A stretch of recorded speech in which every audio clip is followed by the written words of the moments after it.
नमस्कार हरि प्रेमियों, आपका हमारे YouTube चैनल में स्वागत है। सभी दर्शकों को जय माता दी। हरि प्रेमियों, कैसे हैं आप? उम्मीद है आप सब अच्छे होंगे। आइए आज का प्रसंग शुरू करते हैं। आज का प्रसंग है दुर्गा सप्तशती अध्याय 2। हरि प्रेमियों, अगर आप हमारे चैनल पर नए हैं तो प्लीज चैनल को सब्सक्राइब जरूर कर लीजिए और बेल आइकॉन को जरूर दबा लीजिए ताकि आप तक हमारे सारे नोटिफिकेशन पहुंचते रहे। हरि प्रेमियों, आपका एक भी सब्सक्राइब हमारे लिए बेहद मायने रखता है।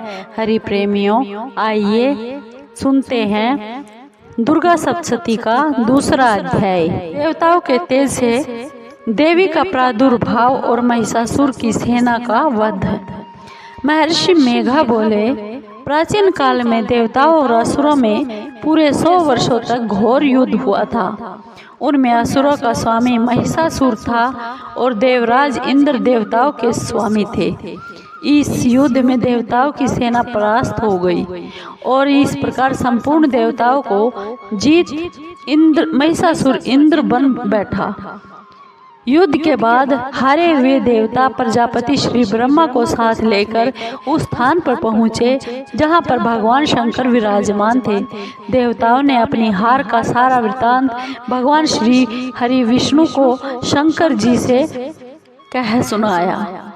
अब देवता कहने लगे, हे प्रभु, महिषासुर सूर्य, इंद्र, वायु, अग्नि, चंद्रमा, वरुण, यम तथा अन्य देवताओं के सब अधिकार छीनकर सबका अधिष्ठाता स्वयं बन बैठा है। ने समस्त देवताओं को स्वर्ग से निकाल दिया है। समस्त देवता मनुष्यों की तरह पृथ्वी पर विचरण कर रहे हैं। दैत्यों की सारी करतूत हमने आपको सुना दी है।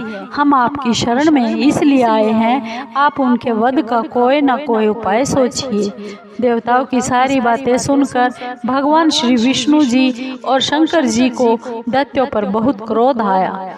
उनकी भौहें तन गई और आंखें लाल हो गई और क्रोध में भरे हुए भगवान श्री विष्णु के मुख से बड़ा भारी तेज निकला और उसी प्रकार का तेज भगवान शंकर जी और ब्रह्मा जी, इंद्र आदि दूसरे देवताओं के मुख से प्रकट हुआ। फिर वह सारा तेज एक में मिल गया और तेज का पुंज यह ऐसे दिखाई देता था जैसे जाज्वल्यमान पर्वत हो। देवताओं ने देखा कि उस पर्वत की ज्वाला चारों ओर फैली हुई थी और देवताओं के शरीर में से प्रकट हुए तेज की किसी अन्य तेज से तुलना नहीं हो सकती थी। एक स्थल पर इकट्ठा होने पर वह तेज एक देवी के रूप में परिवर्तित हो गया और अपने प्रकाश से तीनों लोकों में व्याप्त जान पड़ा।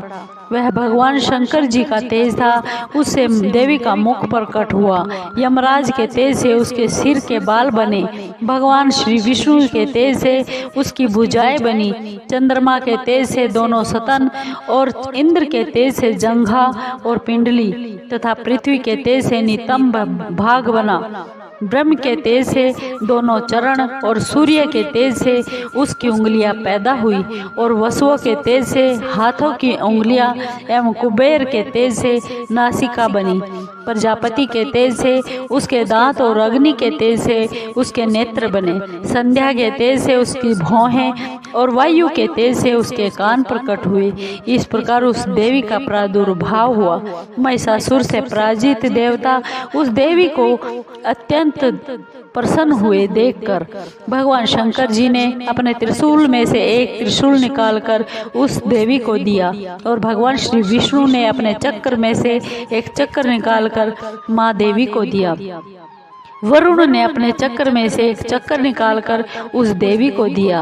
वरुण ने देवी को शंख भेंट किया। अग्नि ने इसे शक्ति दी। वायु ने उसे धनुष और बाण दिए। सहस्त्र नेत्रों वाली वाले श्री देवराज इंद्र ने उसे अपने वज्र से उत्पन्न करके वज्र दिया और ऐरावत हाथी का एक घंटा उतार कर देवी को भेंट किया। यमराज ने उसे काल दंड में से एक दंड दिया, वरुण ने उसे पाश दिया, प्रजापति ने स्फटिक की माला दी और ब्रह्मा जी ने उसे कमंडल दिया। सूर्य ने देवी के समस्त रोमों में अपनी किरणों का तेज भर दिया। काल ने उसे चमकती हुई ढाल और तलवार दी तथा उज्जवल हार और दिव्य वस्त्र उसे भेंट किए। इनके साथ ही उसने दिव्य चूड़ामणि दी, 2 कुंडल, कंकण, उज्जवल अर्धचंद्र, बाहों के लिए बाजूबंद, चरणों के लिए नुपुर, गले के लिए सुंदर हंसली और अंगुलियां के लिए रत्नों की बनी हुई अंगूठियां दी।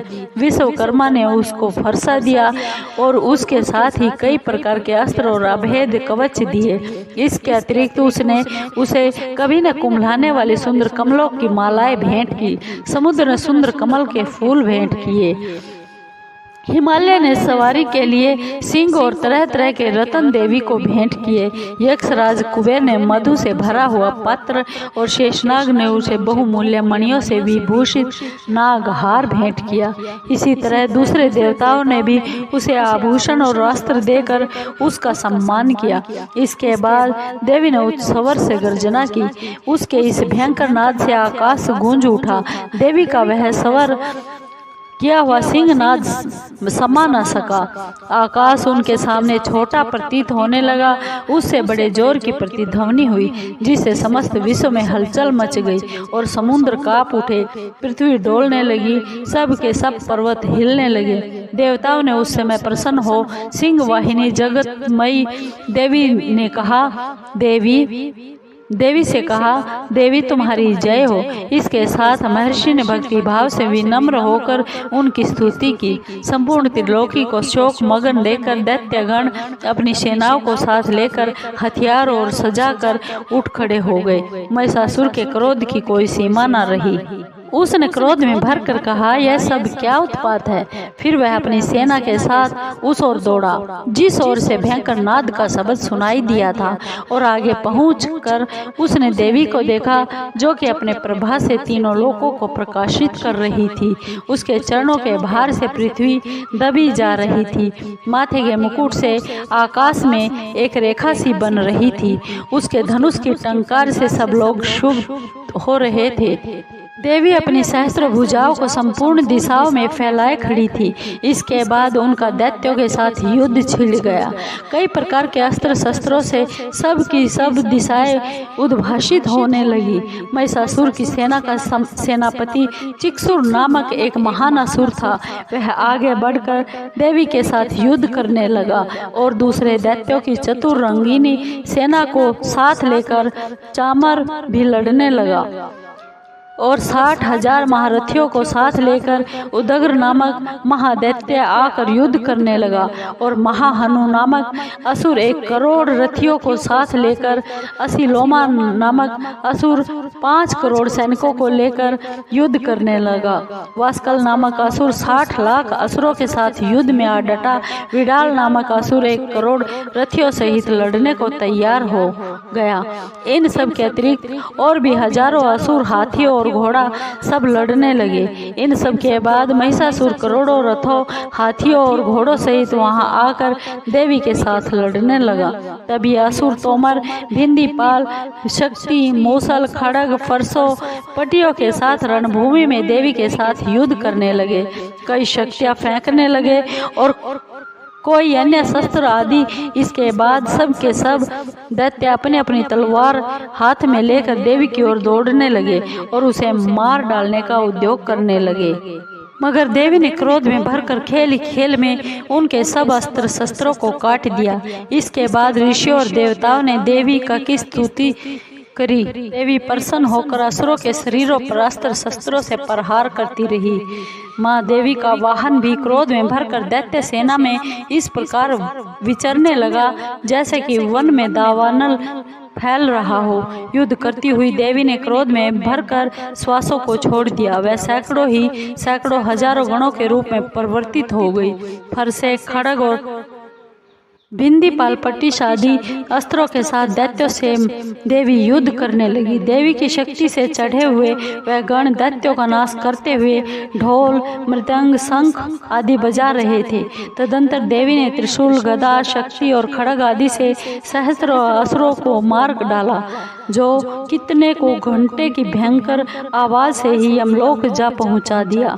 कितने ही असुरों को उसने पास में फंसाकर पृथ्वी पर धर घसीटा, कितने को अपनी तलवार से टुकड़े टुकड़े कर दिए और कितनों को गदा की चोट से धरती पर सुला दिया।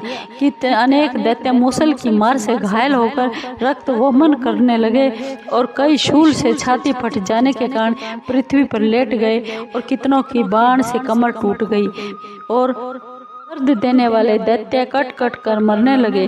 कितनों की बाहें अलग हो गई, कितनों की ग्रीवा कट गई, कितनों के सिर कटकर भूमि पर लटक गए, कितनों के शरीर के बीच में से कट गए, कितनों की जंघाएं कट गई और वह पृथ्वी पर गिर पड़े। कितने ही सिरों व पैरों से कटे हुए भूमि पर से उठ खड़े हुए और शस्त्र हाथ में लेकर देवी से लड़ने लगे। कई दैत्यगण भूमि में बाजों की आवाज के साथ नाच रहे थे। कई असुर जिनके सिर कट गए थे बिना सिर के झुके से ही हाथ में अस्त्र लिए हुए लड़ रहे थे। दैत्य रह रह कर देवी को युद्ध के लिए ललकार रहे थे। जहाँ पर यह घोर संग्राम हुआ वहाँ की भूमि रथ, हाथी, घोड़े और असुरों की लाशों से भर गई और असुर सेना के बीच में रक्तपात होने के कारण रुधिर की नदियाँ बह गई और इस तरह देवी ने असुरों की विशाल सेना को पल भर में नष्ट कर दिया, जैसे काष्ठ के बड़े समूह को अग्नि नष्ट कर देती है। और देवी का सिंह भी गर्दन के बालों को हिलाता हुआ बड़ा शब्द करता हुआ असुरों के शरीरों से मानो उनके प्राणों को फैला रहा हो। वहाँ देवी के गण जब दैत्यों के साथ युद्ध किया तो देवी ने प्रसन्न होकर देखा और देवताओं ने आकाश से उन पर पुष्प की वर्षा की। प्रेमियों, आपको ये दुर्गा सप्तशती का दूसरा अध्याय कैसा लगा? हरि प्रेमियों, अगर आपको माँ दुर्गा सप्तशती का दूसरा अध्याय अच्छा लगा हो तो प्लीज़ चैनल को सब्सक्राइब कीजिए, लाइक कीजिए, शेयर कीजिए और कमेंट जरूर कीजिए। धन्यवाद। जय माता की।